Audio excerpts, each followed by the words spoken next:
Nakita niyo yung mga gamit na yan? Pagkakasya natin lahat yan sa bag natin na ito. Let's go! Sila mga tayo walang 179 lang kung kamo. Pagkaditin ka nun, patagilid. Kung saan ka masaya, dun ka. Hello, hello, hello! Mabuhay! Grabe! Tingnan niyo tong bag na to. 179 pesos lang siya. May leather bag ka na. Meron din siyang 3 compartment where you can put your things na mahalaga sa'yo. Tara! Tignan na natin!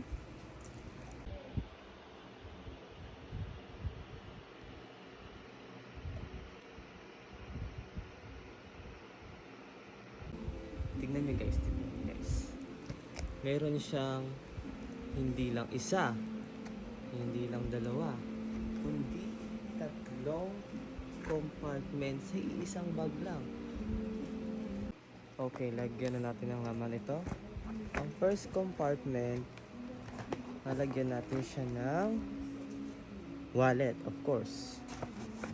Wallet, earphones. And sa first compartment, meron siyang lalagyan na ng mga ID, pictures, or cards like this. Like picture na ito. Suksok natin dyan. Ito, suksok natin dyan. Pweditin ka nun, patagilid. Kung saan ka masaya, dun ka. And then, ayun yung pumasok guys. Ayan, di ba? Very neat. And then sa second compartment, pwede ka maglagay ng sunscreen. Especially itong Brilliant sunscreen na to. Napaka-compact niya sa bag na to. Kasyang-kasya siya.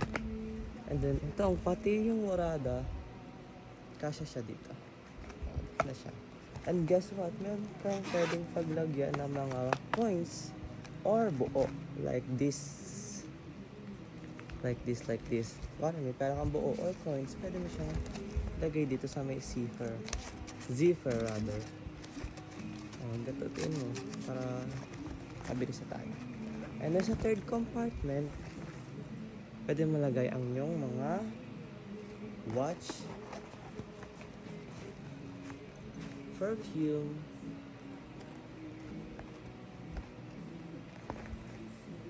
or even this necklace. O diba? Pagkasya natin lahat yun. Look at that. Napagkasya natin lahat yun.